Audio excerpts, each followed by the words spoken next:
Hello friends, मैं हूं Dushyant Kumar D Kumar ICS academy में। स्वागत है आपका। हम लोग केंद्र राज्य संबंधों को पढ़ रहे थे। तो केंद्र राज्य संबंधों में भी हमने आपको बताया था कि केंद्र राज्य संबंधों को तीन प्रकार से हम देख सकते हैं। केंद्र राज्य विधायी संबंध, केंद्र राज्य प्रशासनिक संबंध, केंद्र राज्य वित्तीय संबंध। आपको याद दिला दें, इस क्लास को स्टार्ट करने से पहले आज हम लोग केंद्र राज्य प्रशासनिक संबंध पढ़ने जा रहे हैं। तो केंद्र राज्य प्रशासनिक संबंधों को हम लोग बाद में पढ़ेंगे। पहले 2 मिनट के लिए आपको याद दिलाने की कोशिश करेंगे कि हम लोगों ने पिछली क्लास में क्या क्या पढ़ा था, जिससे कि आप यहाँ इस क्लास से कनेक्ट हो सकें। तो आपको याद दिला दें कि हम लोगों ने केंद्र राज्य विधायी संबंधों को पढ़ा था और केंद्र राज्य विधायी संबंधों में 3 सूचियों के माध्यम से हमने ये समझने का प्रयास किया था कि केंद्र और राज्य के बीच क्या संबंध है, केंद्र किन विषय पर कानून बनाएगा और राज्य किस विषय पर कानून बनाएगा। यहाँ हमने 3 सूचियों की बात की थी। संघ सूची, ठीक है, जिसमें कि अभी एट प्रेजेंट 100 सब्जेक्ट हैं, 100 विषय हैं, मूलतः 97, ठीक है, यानी जब संविधान बना था तब 97 विषय थे। संघ सूची पर कानून बनाने का अधिकार, ठीक है, संघ सूची पर कानून बनाने का अधिकार किसको था? संघ सरकार को था, यानी केंद्र सरकार को था, यूनियन गवर्नमेंट, केंद्र सरकार, ठीक है। इसमें बताया था आपको राष्ट्रीय महत्व के विषयों को रखा जाता है। राष्ट्रीय महत्व के विषय करीब करीब 100 विषय हैं, ठीक है, और मूलतः 97 विषय, ठीक है। कौन कौन से? जैसे रक्षा बताया था, वित्त बताया था, विदेश नीति, संचार, ये सारे विषय, अंतरराष्ट्रीय संधि समझौता या फॉरेन अफेयर्स, विदेशी मामले, इस सारे विषय किस में आएंगे? संघ सूची में आएंगे। और इस पर कानून बनाने का अधिकार केंद्र सरकार को है, ठीक है। इसके बाद हमने बात की थी राज्य सूची पर। राज्य सूची, ठीक है, राज्य सूची यानी इसमें 61 सब्जेक्ट हैं, 61 सब्जेक्ट या विषय, एक ही बात है, ठीक है। मूलतः कितने सब्जेक्ट थे? 66 विषय, ठीक है। मूल संविधान में 66 थे। आपको बताया था 5 विषय को राज्य सूची से निकालकर 44वें संविधान संशोधन 1978 के द्वारा इसे कहां ट्रांसफर कर दिया गया था? राज्य सूची के 5 विषयों को निकाल करके संघ सूची में डाल दिया गया है, सॉरी, समवर्ती सूची में डाल दिया गया, समवर्ती सूची में डाल दिया गया, ठीक है। इनके 5 विषय को निकाल करके समवर्ती सूची, इसे हम लोग इंग्लिश में यूनियन लिस्ट भी बोलते हैं और इसे स्टेट लिस्ट भी बोलते हैं, स्टेट लिस्ट, ठीक।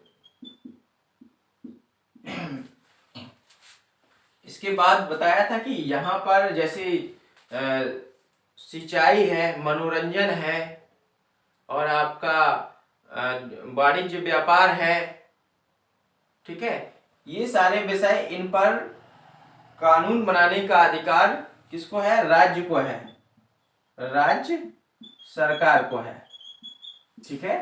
अब ऐसे समझ लीजिए कि ये मान लीजिए कोई भारत सरकार है और यहाँ पे उसके राज्य है, तो केंद्र के द्वारा बनाया गया कानून संपूर्ण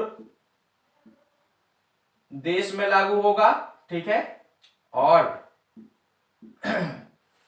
अगर राज्य सरकार ने कोई कानून बनाया है तो उसकी सीमा में ही लागू होगा। ये मान लीजिए राज्य सरकार है तो राज्य सरकार द्वारा बनाया गया कानून उसकी राज्य की सीमा तक ही रहेगा, इस बाउंड्री को क्रॉस नहीं करेगा, ठीक है। तो तीसरी सूची हमने बताई थी समवर्ती सूची, समवर्ती सूची, समवर्ती सूची, ठीक है, इसे हम लोग कनकरेंट लिस्ट भी बोलते हैं, कनकरेंट लिस्ट। ठीक है, इस पर कानून कौन बनाएगा? इस पर जो विषय दिए हुए हैं जैसे जनसंख्या नियंत्रण, शिक्षा, ठीक है, आर्थिक नियोजन, जनगणना, ठीक है, सॉरी जनगणना तो संघ सूची का विषय है। ठीक है, तो इस पर केंद्र और राज्य दोनों मिलकर कानून बनाएंगे। ठीक है, यानी समवर्ती सूची में जो विषय दिए हैं, फिर से आपको दोहरा दें, समवर्ती सूची में जो विषय दिए हैं उस पर केंद्र सरकार और राज्य सरकार दोनों कानून बना सकती है। लेकिन विवाद अगर उत्पन्न होता है तो विवाद की स्थिति में आपको बताया था कि संघ सूची, केंद्र सूची के द्वारा बनाए गए, संसद द्वारा बनाए गए कानून को मान्यता दी जाएगी। ठीक है, केंद्र द्वारा बनाए गए या संसद द्वारा बनाए गए कानून को मान्यता दी जाएगी विवाद की स्थिति में। ठीक है, क्या प्रश्न उठा था, क्या संसद राज्य सूची के विषय पर कानून बना सकती है? हमने बताया था जी हाँ, बना सकती है राष्ट्रीय आपात की स्थिति में, साधारण परिस्थितियों में नहीं, राष्ट्रीय आपात की स्थिति में, या राज्यसभा राज्य सूची के विषय पर 2/3 बहुमत से विशेष प्रस्ताव पारित करती है, अनुच्छेद 249 याद करिए।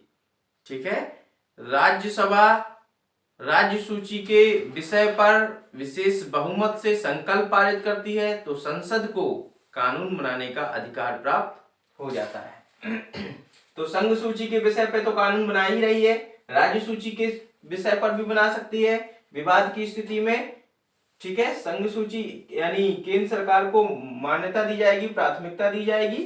ठीक है, तो विवाद अगर होता है तो विवाद की स्थिति में किसी में भी, और समवर्ती सूची राज्य सूची के क्या है, ऊपर रखी गई है, और संघ सूची तो है ही ऊपर। ठीक है, इसके बाद हमने बताया था अवशिष्ट शक्तियां। इसमें विषय कितने हैं? इसमें एट प्रेजेंट 52 विषय हैं। मूल संविधान में कितने विषय थे? मूल संविधान में हमने बताया 47 थे। 5 विषय यहां से निकालकर यहां डाल दिए गए, राज्य सूची से निकालकर समवर्ती सूची में डाल दिए गए। ठीक है, तो मूलतः ये यहां अवशिष्ट शक्तियों पे बात की थी हमने, अनुच्छेद 248। अवशिष्ट शक्तियां यानी नया कोई विषय आ जाए अचानक से, ठीक है, तो उस पर केंद्र सरकार के द्वारा बनाया गया कानून ही मान्य होगा। यानी अवशिष्ट शक्तियों के मामलों में केंद्र सरकार, संसद को कानून बनाने का अधिकार प्राप्त है। ठीक है, तो यहाँ हम लोग इन सारे विषय पर बात कर चुके थे लगभग, और इसके बाद अगर 2 या 2 से अधिक राज्य कानून बनाने की मांग करते हैं संसद से, तो संसद को ये अधिकार प्राप्त हो जाता है। इसके अलावा ये अनुच्छेद 252 है और अनुच्छेद 253 अंतर्राष्ट्रीय संधि और समझौते के अनुपालन के लिए संसद को कानून बनाने का अधिकार प्राप्त है। ठीक है, तो अब हम लोग बात करने जा रहे हैं केंद्र राज्य प्रशासनिक संबंधों पर। केंद्र राज्य प्रशासनिक संबंधों पर आपको पता होगा केंद्र राज्य प्रशासनिक संबंधों का उल्लेख संविधान की भाग 11, ठीक है, यहाँ पे भी यानी आपको बता दें कि जो विधायी संबंध है और प्रशासनिक संबंध है वो भाग 11 में दिए हुए हैं। विधायी संबंध और प्रशासनिक संबंध भाग 11 में दिए हैं और वित्तीय संबंधों को का उल्लेख भाग 12 में किया गया है। ठीक है, तो आपको हम बता दें कि किस तरह से केंद्र और राज्य प्रशासनिक संबंध काम करते हैं। ठीक है, आपको पता होगा कि आईएएस, आईपीएस और आईएफएस जैसे अधिकारी ये केंद्र के होते हैं, लेकिन ये क्या कर रहे होते हैं? ये राज्यों में सेवाएं दे रहे होते हैं। ठीक है, आईएएस, आईपीएस और आईएफएस अधिकारी केंद्र सरकार के होते हैं, लेकिन ये किसी राज्य में सेवाएं दे रहे होते हैं। ठीक है, इसके अलावा रेलवे वगैरह, बैंक वगैरह ऐसे कई सारे चीजें आपको दिख जाएंगी जो किसकी हैं? केंद्र की हैं और राज्यों में आपको दिखाई देती हैं। तो केंद्र सरकार रेलवे या संचार साधनों के रख रखाव के लिए भी क्या कर सकती है? राज्यों को निर्देश दे सकती है इसके अलावा जो राष्ट्रीय महत्व की इमारतें हैं या सैन्य चीजों के मामले में भी केंद्र सरकार क्या कर सकती है, रख रखाव के लिए राज्यों को निर्देश दे सकती है, दिशा निर्देश जारी कर सकती है और उनका अनुपालन राज्यों को करना होगा। तो यहाँ हम लोग कुछ अनुच्छेद के माध्यम से समझने का प्रयास करेंगे। अनुच्छेद 256 से 263, किसी किसी बुक में आपको 256 से 265 तक दिया मिलेगा, ठीक है, तो कंफ्यूज मत होना आप। इसके अलावा हम बात करना चाहेंगे अनुच्छेद 256 पर, ठीक है। अनुच्छेद 256 क्या कहता है? अनुच्छेद 256 थोड़ा और इधर से लिखेंगे, नहीं तो वहां पूरा पहुंच नहीं पाएगा, ठीक है। अनुच्छेद 256,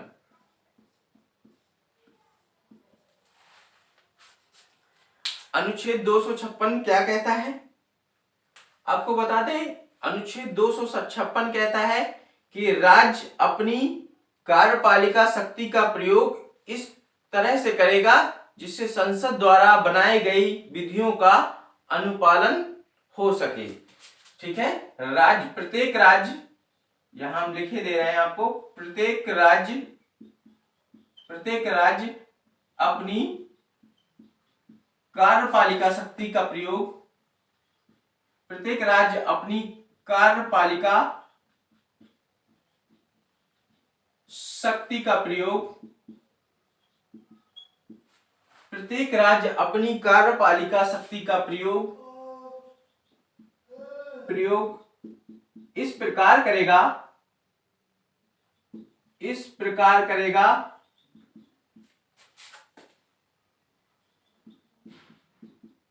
जिससे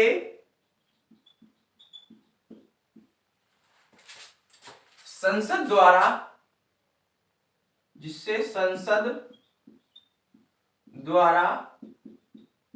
बनाई गई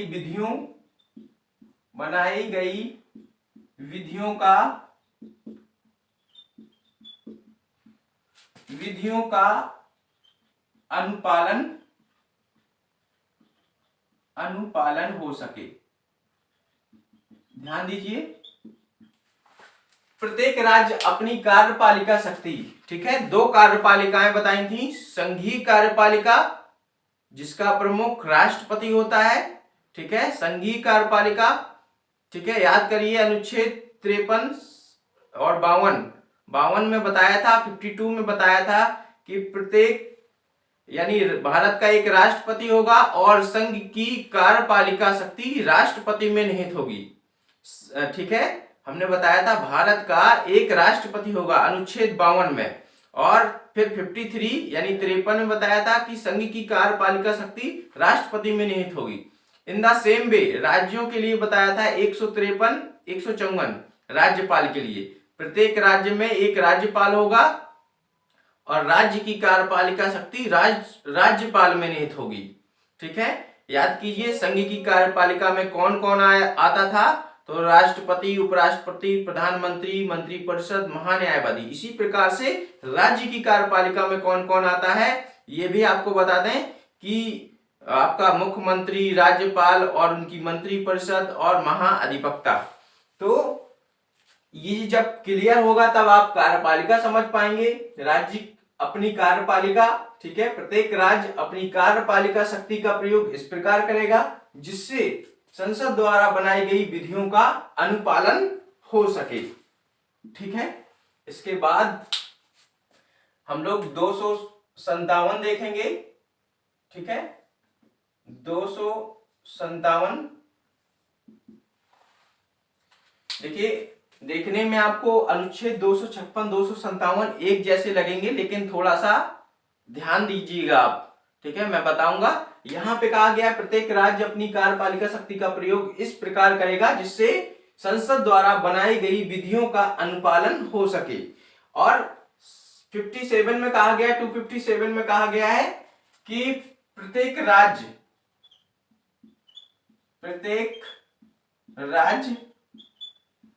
अपनी कार्यपालिका शक्ति प्रत्येक राज्य अपनी कार्यपालिका शक्ति का प्रयोग इस प्रकार करेगा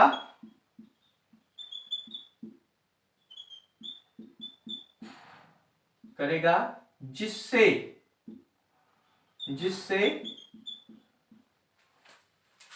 संघ की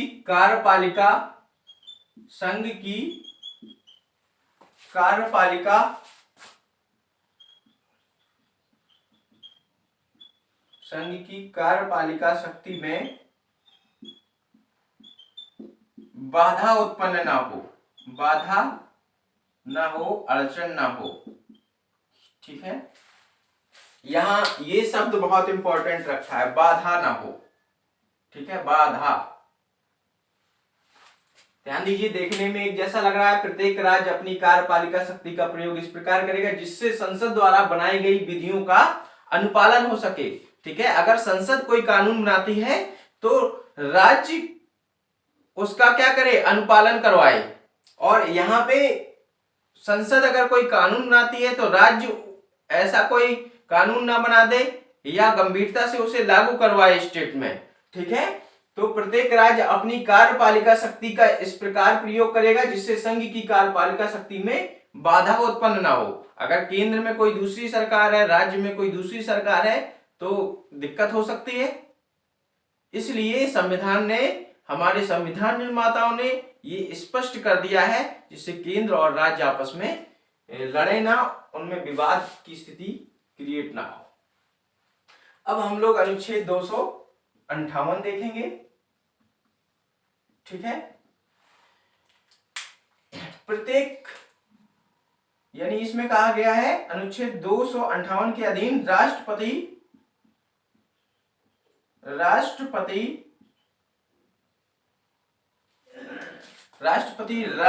सरकार की सहमति से, राष्ट्रपति राज्य सरकार की सहमति से,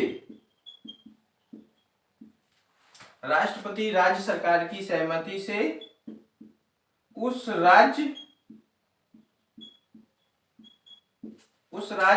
या उसके अधिकारियों, उस राज्य या उसके अधिकारियों, ठीक है, राष्ट्रपति राज्य सरकार की सहमति से उस राज्य या उसके अधिकारियों को ऐसे किसी विषय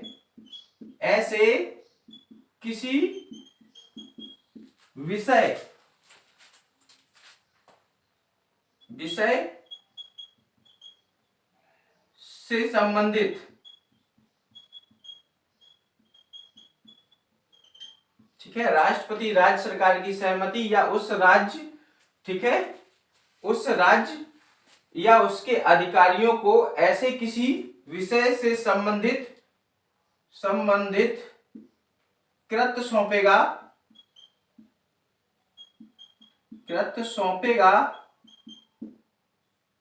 जिस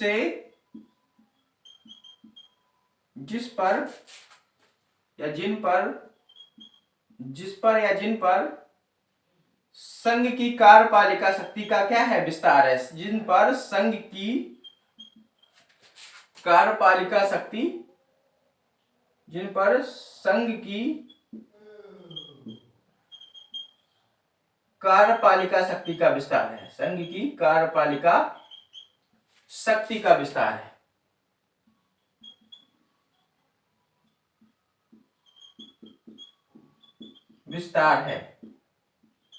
ठीक है, फिर से ध्यान दीजिए, राष्ट्रपति राज्य सरकार की सहमति से उस राज्य या उसके अधिकारियों को ऐसे किसी विषय से संबंधित कृत्य सौंपेगा जिन पर या जिस पर संघ की, ठीक है, संघ की 2 बार लिख दिया है, कोई बात नहीं, संघ की कार्यपालिका शक्ति का विस्तार है, संघ की कार्यपालिका शक्ति का विस्तार है।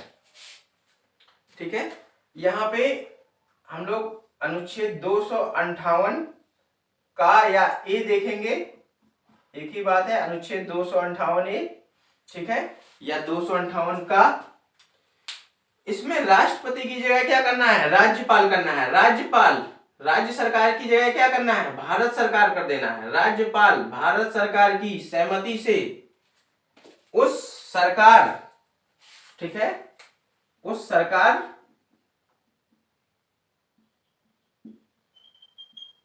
या उसके अधिकारियों को ऐसे किसी विषय से संबंधित कृत्य सौंपेगा जिन पर संघ की कार्यपालिका की जगह क्या करना है, राज्य की कार्यपालिका शक्ति का विस्तार है।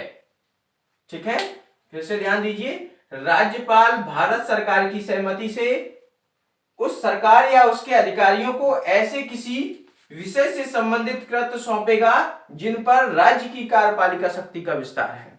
यानी ध्यान दीजिए, मैं आपको इसको समझा दूं, राष्ट्रपति या राज्यपाल दोनों, ठीक है, राष्ट्रपति राज्य के मामलों को देख रहा है, राष्ट्रपति पूरे देश के मामलों को देख रहा है, केंद्र के मामलों को देख रहा है, और राज्यपाल राज्य के मामलों को देख रहा है।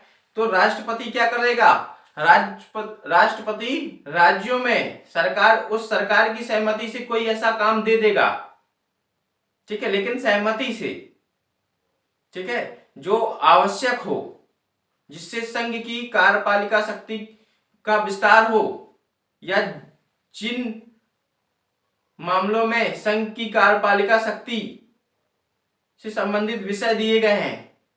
ठीक है, तो कहने का मतलब यह है कि इसी प्रकार से राज्यपाल दोनों सहमति से, एक दूसरे की सहमति से, राज्यपाल भी भारत सरकार की सहमति से, ठीक है, राज्यपाल क्या करेगा, राज्यपाल भारत सरकार की सहमति से, ठीक है, उसके अधिकारियों को ऐसे किसी विषय से संबंधित काम देगा जिससे राज्य की कार्यपालिका शक्ति का विस्तार हो। ये बात समझ में आई। अब हम लोग अनुच्छेद 262 देखेंगे। यहीं पे अनुच्छेद 262 ये क्या है, ये नदी जल विवाद से संबंधित है। नदी जल विवाद, ठीक है। अब नदी जल विवाद अंतरराष्ट्रीय भी हो सकता है, अंतरराज्यीय भी हो सकता है। तो अंतरराष्ट्रीय या अंतरराज्यीय नदी जल विवाद के संबंध में कानून बनाने का अधिकार किसको दिया गया है, संसद को दिया गया है। आपने अक्सर देखा होगा कावेरी वाटर रिवर डिस्प्यूट, ठीक है, कावेरी नदी जल विवाद। कावेरी नदी कर्नाटक से निकलती है। आपको यहाँ पे हम छोटा सा मैप बना के समझाने का प्रयास कर रहे हैं। आपको पता है इधर बे ऑफ बंगाल है, इधर अरेबियन सी है, बंगाल की खाड़ी, अरब सागर, और यहाँ कर्नाटक राज्य है। तो कर्नाटक से जो नदी निकलती है और वो तमिलनाडु में होते हुए जाती है और बंगाल की खाड़ी में गिरती है। ठीक है, ये कावेरी नदी है। ठीक है, थोड़ा सा ज्यादा ऊपर पहुंच गया, महाराष्ट्र पहुंच गया, ये इधर बनाएंगे। ठीक है, अब सही है। ठीक है, तो ये क्या है, कावेरी नदी है। कई बार कर्नाटक के लोग क्या करते हैं, इस पर डैम बनाकर इसका जो पानी होता है उसे रोक लेते हैं, आगे बढ़ने ही नहीं देते हैं। ठीक है, तो ये एक विवाद की स्थिति हो जाती है दो राज्यों के बीच, कर्नाटक और तमिलनाडु। तो इस बार कई बार उच्चतम न्यायालय ने भी अपना डिसीजन दिया। तो ऐसे मामलों में क्या होता है, केंद्र को यानी भारत सरकार, संसद को विधि बनाने का अधिकार है। ऐसी हमारी कई सारी नदियां हैं जो पाकिस्तान में जाती हैं। तो अंतरराष्ट्रीय नदी जल विवाद हो गया। अंतरराष्ट्रीय नदी जल विवाद, अंतरराष्ट्रीय नदी जल विवाद या अंतरराज्यीय नदी जल विवाद के संबंध में कानून बनाने का अधिकार किसे प्राप्त है, संसद को प्राप्त है। इसी प्रकार अनुच्छेद 263 में क्या कहा गया है, अंतरराज्यीय परिषद के गठन का प्रावधान किया गया है। ठीक है, राष्ट्रपति एक अंतरराज्यीय परिषद, इंटर स्टेट काउंसिल का गठन कर सकता है। जैसे अगर दो राज्य आपस में लड़ रहे हों तो उनकी जांच के लिए, ठीक है, और ये परिषद क्या करेगी, सलाह भी देगी, लेकिन इसकी सलाह बाध्यकारी नहीं है। इसका अंतरराज्यीय परिषद, इंटर स्टेट काउंसिल का जो अध्यक्ष होता है वो प्रधानमंत्री होता है। ठीक है, फिर से आपको बता दें, अनुच्छेद 263 में अंतरराज्यीय परिषद इंटर स्टेट काउंसिल का प्रावधान किया गया है। और इंटर स्टेट काउंसिल का जो हेड होता है वो प्रधानमंत्री होता है। इसका उद्देश्य होता है कि 2 या 2 से अधिक राज्यों के बीच कोई विवाद है तो वो क्या करें, उसको समाधान के लिए, ठीक है, 2 या 2 से अधिक राज्यों के बीच विवाद का समाधान के लिए अंतरराज्यीय परिषद के गठन का प्रावधान किया गया है अनुच्छेद 263 में। और इसका जो हेड होता है प्रधानमंत्री होता है। सभी राज्यों के मुख्यमंत्री, केंद्र शासित राज्यों के मुख्यमंत्री और कैबिनेट मंत्री इसके सदस्य होते हैं। ठीक है, तो आई होप कि आपको ये टॉपिक पसंद आया होगा, और अगर पसंद आया हो तो लाइक शेयर कमेंट्स तो जरूर बनता है। और जल्दी ही हम आपके लिए नया टॉपिक लेकर आएंगे, केंद्र राज्य वित्तीय संबंध। हम लोग बिल्कुल समाप्ति की ओर हैं, अब संविधान में थोड़ा सा ही बचा हुआ है।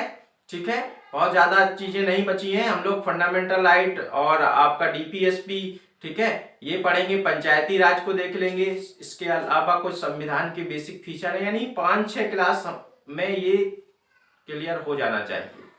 तो धन्यवाद।